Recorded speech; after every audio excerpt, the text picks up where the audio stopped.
तो जम्मू कश्मीर में मोहम्मद साहब के बाल की पूजा हो रही है, और मक्का के पास अगर आप जाएं तो वो जो मीनार बना हुआ है, आप सीधे चक्कर लगाते हैं महाकाल के, साथ ही लगाते हैं। आप भी सिला हुआ कपड़ा नहीं पहन के जा सकते, वहां भी सिला हुआ कपड़ा नहीं पहन के जा सकते। वहां पे, यहाँ आप केसरिया 90% लोग पहन जाते हैं, वहां सफेद पहनना अलाउ है। वहां उल्टे ही 7 चक्कर लगते हैं, 8वां नहीं लगता। तो ये कहां से आया? इस पे सवाल करूंगा तो और बात आगे चली जाएगी, यहीं छोड़ दीजिए। तो मेरा कहना यह है कि मक्का में क्या हो रहा है और हिंदुस्तान में क्या हो रहा है, इसमें जमीन आसमान का फर्क है। मेरे लिए इस देश में आतंकवाद को आतंकवाद न कहना, आतंकवाद का जिन लोगों को धर्म पता नहीं है उनकी चिंता हो सकती है। इसलिए इस देश में चुनौतियां एक नहीं है, बहुत सारी चुनौतियां हैं। पूरी दुनिया में वो जो इस्लामिक ऑर्गेनाइजेशन है जिसका फाउंडर पाकिस्तान है, उसकी सभा में इस बार इस सरकार की वजीर खारजा गई थी। उनकी हिंदी बहुत अच्छी है, लोकसभा में उनके भाषण की बड़ी तारीफ होती है। लेकिन संकट ये हुआ कि जो फाउंडर मेंबर वो आया नहीं, और ये जो गई थी ये कुरान शरीफ पढ़ने लगी। इन्होंने 2-3 आयत पढ़ दी भाई साहब, तो दुनिया को पता चला कि ये हिंदू राष्ट्र नहीं है, यहाँ हिंदू कुरान शरीफ भी पढ़ लेते हैं। आपने देखा था सुषमा स्वराज जी कुछ आयतें पढ़ रही थी। तो अब मुझे बताइए, एक ही रह सकता था ना, या तो ये रहते या ये रहते। इनको बुला लिया, ये चले गए, वो बेचारा आया नहीं। उस इस्लामिक राष्ट्रों का पाखंड बता रहा हूं मैं। वो पाखंड ये है कि हर साल उसके खिलाफ एक रेजोल्यूशन आता है, हर साल रेजोल्यूशन आता है कि आपके मुल्क में मुसलमानों के साथ ही इस्लाम के नाम पे जाती हो रही है और आप उनको मारते हैं, ये करते हैं, ये करते हैं। लेकिन पूरे 57 देश एक रेजोल्यूशन लाते हैं चाइना के खिलाफ। उसमें सिर्फ एक देश है जिसका नाम है इस्लामिक रिपब्लिक ऑफ पाकिस्तान, वो वीटो कर देता है कि नहीं, वहां कुछ नहीं हो रहा, वहां कुछ भी नहीं हो रहा, सब शांति है। तुम अजहर मसूद पे बस जरा ध्यान रखना हमारा। ये अरेंजमेंट चल रहा था। आप याद कीजिए ज़ियाउल हक के पाकिस्तान को। ये मैं इंटरनल सिक्योरिटी के रेफरेंस से कुछ चीजें आपको कोट करने के लिए कर रहा हूं। तालिबान किसके खिलाफ लड़े थे? रशियन फोर्सेस के खिलाफ लड़े थे, दहरियों के खिलाफ लड़े थे, सुर्ख झंडे के खिलाफ लड़े थे। यही पाकिस्तान में नारा लगता था कि हमें अहले किताब का साथ देना है, ना कि सुर्ख झंडे का देना है। अहले किताब का मतलब था अमेरिका का साथ देना है। तो उन्हीं के शह पे तो आप तालिबान लड़े। और तालिबान कौन थे? मजहबी लड़ाके थे, मजहब से प्रेरित थे। आपने रशियन फोर्सेस को लड़े। जिन लोगों ने रशिया को हराया मजहब के नाम पे, आप गठजोड़ की खूबसूरती देखिए कि भारत में इस्लामिक आतंकवादी और इस्लामिक आतंकवाद का पूरे तरीके से माओवाद के साथ गठजोड़ है। ये कभी आपको माओवाद को गलत साबित नहीं करते। माओवाद पे इस देश में जो लोग इस्लामिक आतंकवाद की बात करते हैं वो कोई सवाल नहीं उठाते। और पूरे हिंदुस्तान में, फलस्तीन में इजराइल की गोली से किसी मुसलमान की मौत हो जाती है, यहां का मुसलमान ऐसे रोता है जैसे लगता है भाई मर गया हो। नहीं, मैं सच्ची बात बता रहा हूं आपको। और इतना दबाव बनाया भारत की सरकारों के ऊपर कि भारत की सरकार ने पिछले 50 सालों के अंदर जो भी संबंध रखे इजराइल के, उसको सार्वजनिक होने से बचाया, क्योंकि भारत का मुसलमान नाराज हो जाएगा। डर और अपीसमेंट का लेवल देखिए आप।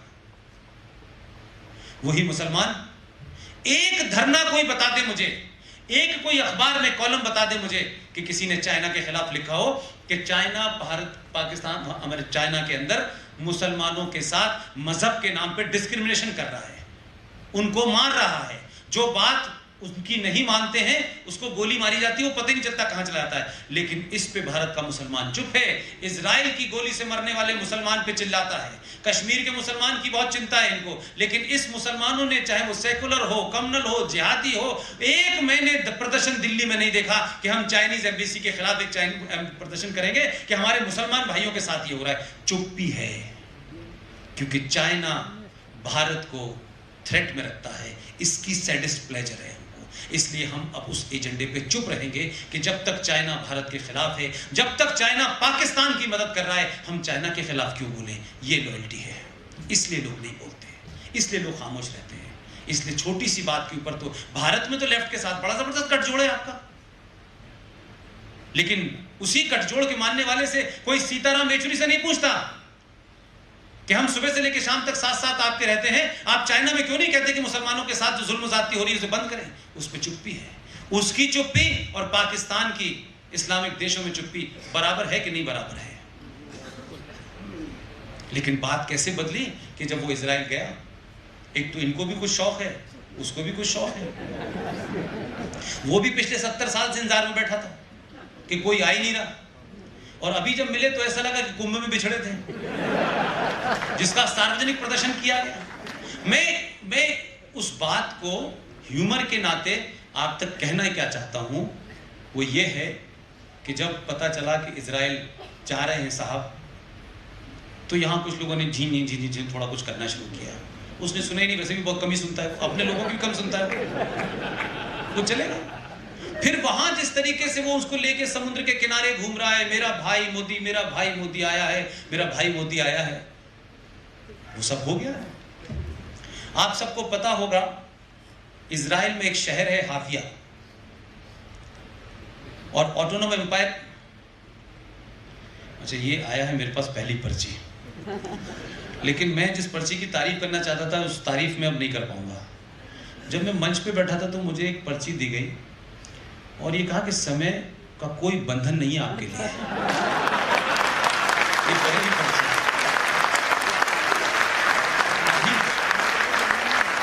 लेकिन इसमें एक राइडर लगा हुआ है।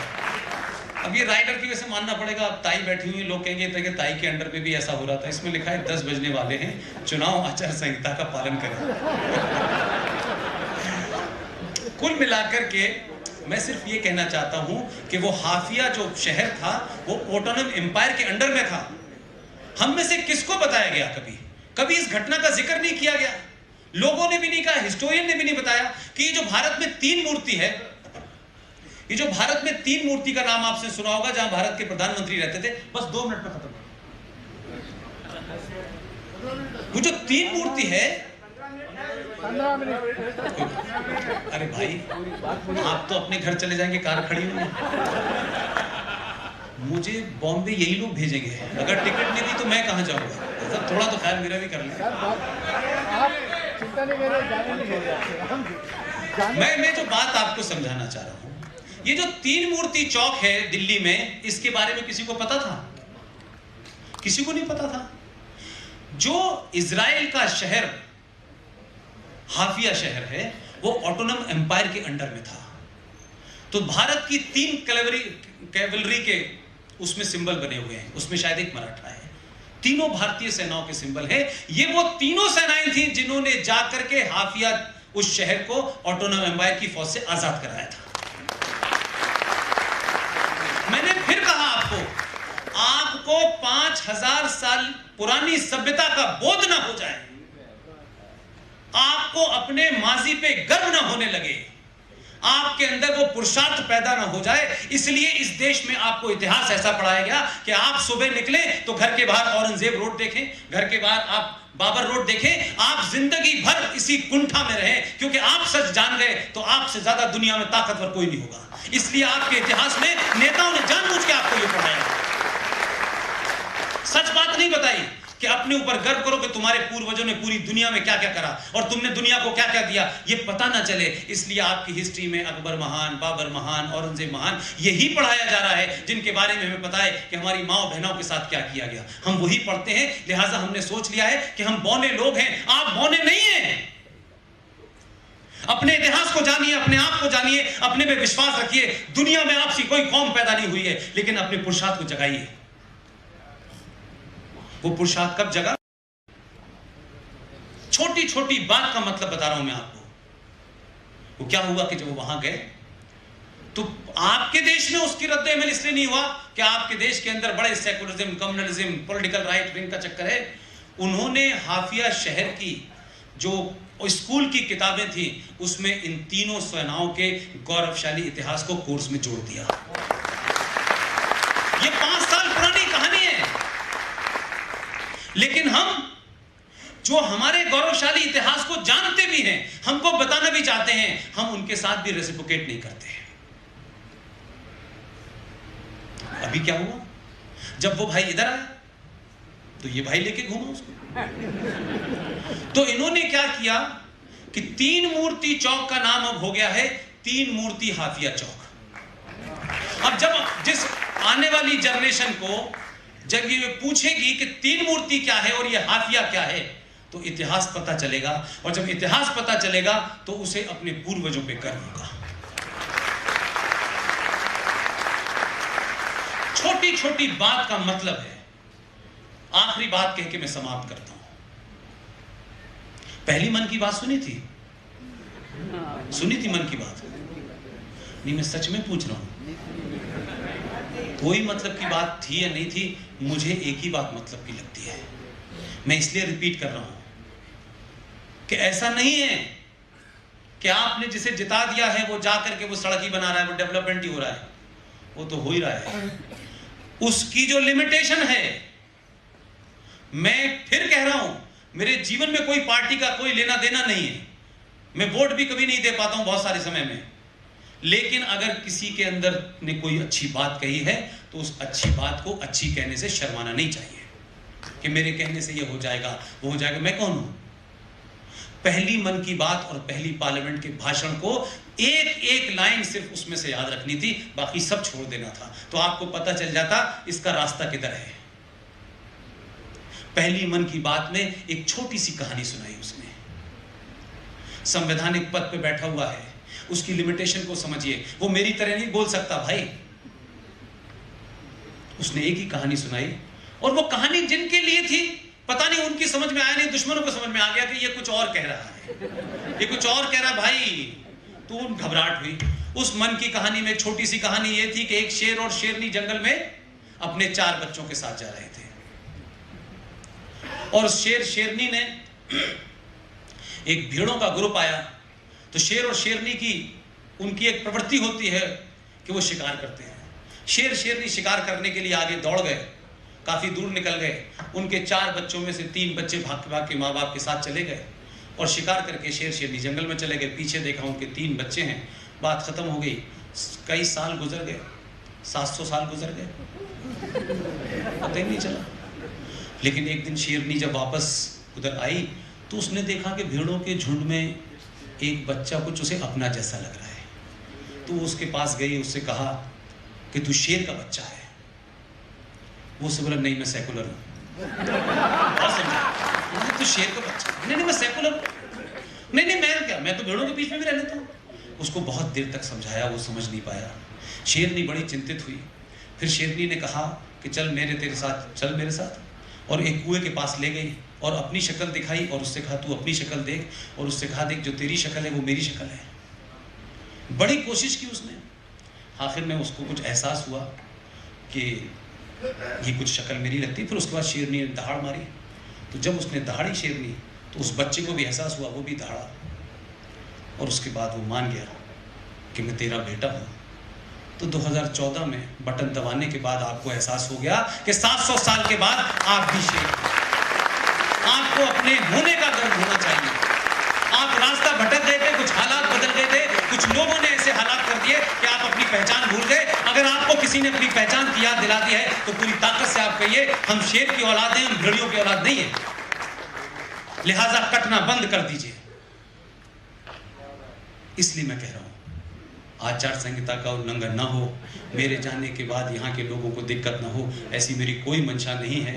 आप सब लोगों ने मेरी बात को इतने तहम्मुल के साथ, इतने धैर्य के साथ सुना है, मैं वाकई इस बात से बड़ा खुश हूँ। मैं कभी नहीं समझता था कि इतने विद्वान लोगों के बीच में मैं बोलूँगा, और इंदौर में तो विद्वानों की कमी नहीं है।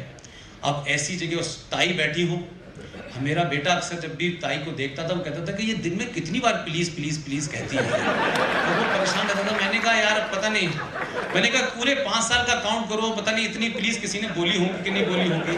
मैंने कहा लेकिन यार तुम जैसे बच्चे मान जाते हैं, लेकिन इतने बड़े बड़े लोग इनकी बात तब भी नहीं मानते। मैं समझता हूं कि मैंने अपनी बात कन्वे कर दी है। मेरी इन सब बातों के अंदर ही देश की आंतरिक सुरक्षा का मामला है। आंतरिक सुरक्षा कोई अलग से नहीं है, यही छोटे छोटे इंग्रेडिएंट हैं जो देश को अंदर से चुनौती दे रहे हैं। उस चुनौती का सामना समाज को करना है। सेना अपना काम कर रही है, समाज अपना काम करे, दोनों के बीच का सामंजस्य रहेगा, तभी ये देश बचेगा। और ये देश बचेगा तो हम सब लोग होंगे। कोई कहे कि नहीं साहब मैं बचूंगा, मेरे पास मेरी गाड़ी मेरा मकान, आपका मकान आपकी गाड़ी कहीं जाएगी। लेकिन सवाल यह है कि आजादी से पहले जिस राष्ट्रपति भवन में कोविंद जी रह रहे हैं, आजादी से पहले उसमें कोई दूसरा रह रहा था। क्यों रह रहा था? क्योंकि सत्ता उनकी थी। तो आपने क्या किया? जब सत्ता आपकी आई, उन्होंने कहा आप जाइए, अब हम रहेंगे। कुछ लोग कहते हैं इस देश में लोकतंत्र भीड़ तंत्र में तब्दील हो रहा है, और उस भीड़ तंत्र का कहना यह है हम पागल नहीं हैं जो इंदौर में मकान बनाए, हम पागल नहीं है जो दिल्ली में मकान बनाए, हम एक दिन इसी मकान में रहेंगे, जाना आपको है। बहुत बहुत शुक्रिया, थैंक यू।